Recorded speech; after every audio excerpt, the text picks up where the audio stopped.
ഇവിടെ താഴെ നിങ്ങളൊരു പോസ്റ്റ് കണ്ടു. ഒരു ഉമ്മയുടെ വിഷമമാണ് അവിടെ രേഖപ്പെടുത്തിയിട്ടുള്ളത്.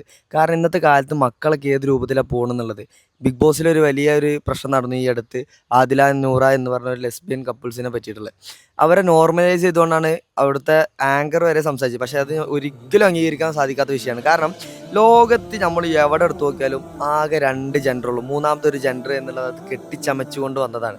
അതൊരിക്കലും ഒരു ജെൻഡറായിട്ട് അംഗീകരിക്കാൻ സാധിക്കില്ല. അതൊരു പ്രച്ഛന്ന വേഷം അല്ലെങ്കിൽ ഒരു വേഷധാരണം എന്നൊക്കെ നമുക്ക് രൂപകൽപ്പന ചെയ്യുക, അല്ലെങ്കിൽ അതിനൊരു വിശദീകരണം കൊടുക്കാന്നല്ലാതെ ഒരിക്കലും ഒരു ജെൻഡർ ആക്കിക്കൊണ്ട് നമുക്ക് അതിനെ പരിഗണിക്കാൻ സാധിക്കില്ല. കാരണം ലോകത്താകെ 2 ജെൻഡേഴ്സേ ഉള്ളൂ.